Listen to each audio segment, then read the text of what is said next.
राष्ट्रवादीचे प्रवक्ते विकास लवांडे सध्या आपल्या समवेत आहेत। आपण त्यांच्यासोबत चर्चा करू। खरं तर पोलिसांनी कुठलीही पूर्वकल्पना न देत पोलीस तुमच्या घरी आले, तुम्हाला ताब्यात घेतलं, अटक केलं। आता तुम्ही जेलमधून सुद्धा बाहेर पडलेले आहेत। सर्व पूर्वनियोजित डाव होता, राजकीय दबाव होता काय सर्व कट कारस्थानाच्या पाठीमागे? ॲक्च्युली तो शासन पुरस्कृत सांस्कृतिक दहशतवाद माझ्या बाबतीत राबवला गेलेला आहे। 8 तारखेला वाघोली पोलीस स्टेशनला माझ्यावर एक खोटा गुन्हा दाखल करून 9 तारखेला संग्राम भांडारे आणि त्या सर्व 10-15 गुंडांनी माझ्यावर जीव घेणा हल्ला केलेला होता, माझ्यावर ऑइल ओतलेलं होतं। त्या संदर्भातली लोणी काळभोर पोलीस स्टेशनला त्यांच्यावर मी फिर्याद दिलेली होती। मात्र त्या गुन्ह्यामध्ये त्या संबंधित सगळ्यांना नोटीस काढून पोलिसांनी सोडून दिलं, त्यांना कुठेही अटक केली नाही। मात्र 8 तारखेला जो आदल्या दिवशी प्रीप्लॅन करून माझ्यावर ह्या सगळ्यांनी मिळून गुन्हा दाखल केला होता खोटा, त्या संदर्भात पोलिसांनी मला कुठलीही कायदेशीर जी काही प्रक्रिया राबवायला पाहिजे ती राबवलेली नाही। ज्या कायद्याप्रमाणे मला आधी नोटीस पाठवायला पाहिजे ती नोटीसही पाठवलेली नाही। आणि असं असताना मला अचानकपणे जे पुणे जिल्हा सेशन कोर्टामध्ये माझे जे वकील आहेत ॲडव्होकेट मिलिंद पवार यांच्या माध्यमातून मी जी काही कोर्ट प्रोसेस करायला कोर्टात आलेलो होतो पुण्याच्या न्यायालयामध्ये, जिथे ॲफिडेव्हिट दिलेलं होतं आणि ती प्रक्रिया चालू असताना लंच टाइममध्ये मला कोर्टाच्या गेटच्या कोपऱ्यावर मला वाघोली पोलिसांनी खाजगी गाडीतून येऊन सिव्हिल ड्रेसवर मला येऊन अटक केलेली आहे। आणि त्यानंतर मी जे काय कोर्टामध्ये खोटी माहिती पोलिसांनी दिली होती की माझ्यावर वेगवेगळ्या प्रकारचे इतर पोलीस स्टेशनला गुन्हे दाखल आहेत, आणि नंतर पोलिसांनी किंवा त्यांच्या सरकारी वकिलांनी सुद्धा कोर्टात लेखी स्वरूपात मान्य केले की आमचं नजर चुकीने झालं होतं। मात्र त्या सगळ्या प्रक्रियेचा फटका मला बसला आणि माझी मानहानी झाली।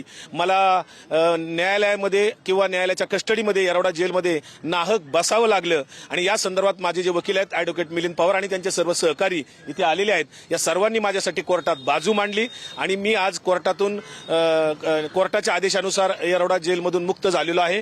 परंतु ही जी काय माझी मुस्कटदाबी करण्याचा जो काय प्रयत्न आहे, मनुवादी विचाराच्या किंवा वर्णवर्चस्वादी लोकांच्या विरोधात माझा हा संघर्ष कायम राहील। मला संविधानाने जे दिलेले अभिव्यक्ती स्वातंत्र्य, हे अभिव्यक्ती स्वातंत्र्य कुणी हिरावून घेऊ शकत नाही। मला लोकशाही मार्गाने किंवा संतांच्या विचाराने प्रचार प्रसार करायचा आहे, तो मी करत राहील। पण संग्राम भांडारे ज्यावेळेस तुम्हाला अटक केली त्यावेळेस असं म्हणतात की ज्या पद्धतीने आम्ही शाई फेक करून त्यांचं तोंड काळं केलं, आता कायदेशीर पद्धतीने त्यांचं तोंड काळं करण्यात असं संग्राम भांडारेने वक्तव्य केलं। माझा न्याय देवतेवर विश्वास आहे, न्यायालयीन प्रक्रियेवर विश्वास आहे। न्यायालय ठरविल या संदर्भात काय झाले। जर मी भित्रा असतो किंवा लबाड असतो तर पळून गेलो असतो। संग्राम भांडारे पळून का गेला होता 4-5 दिवस? आणि संग्राम भांडारे हा जर वारकरी संप्रदायाचा चेहरा बनणार असेल, गुन्हेगार लोक किंवा बोंधू लोक जर वारकरी संप्रदायाचा चेहरा बनणार असतील, तर हे लाजीरवाणी गोष्ट आहे। समस्त वारकरी जे पारंपरिक वारकरी आहेत, खरे वारकरी आहेत, या सगळ्या गोष्टीचा न्यायनिवाडा करतील, जनता जनार्दन न्यायनिवाडा करेल। परंतु तुकाराम महाराजांनी सांगितल्याप्रमाणे सत्य असत्याशी मन केले ग्वाही, मानिले नाही बहुमता, या तत्वाप्रमाणे आमचा लढा सुरू राहील। आम्ही लोकशाही मानणारी माणसं आहोत, कायदा पाळणारी माणसं आहोत, सहिष्णुता आणि या सगळ्या न्याय प्रक्रियेवर आमचा विश्वास आहे। पोलिसांनी तर खरं तर चक्क वेगळाच गुन्हा तुमच्या नावावर करता, पोलिसांची कार्यक्षमता आहे का? पोलिसांनी काही चुका निश्चितपणे केलेल्या आहेत। याचा पुढच्या काळामध्ये माझे वकील न्याय प्रक्रियेच्याद्वारे या संदर्भात वकिलांच्या मार्गदर्शनाखाली पुढचा विषय होईल। जामिनावरती बाहेर आलात, पुढची भूमिका काय असणार आहे? या संदर्भात आता मी न्यायालयीन प्रक्रिया संदर्भात वकिलांशी बोलेल आणि पुढची दिशा ठरवेल। माझा खरं तर लढा जो आहे तो सत्याशी असणार आहे, मी लढत राहणार अशी प्रतिक्रिया विकास लवांडे यांच्याकडून दिलेली आपल्याला पाहायला मिळते। कॅमेरामॅन अभिजित पिसे सोबत लक्ष्मण जाधव, ट्यून मराठी, पुणे।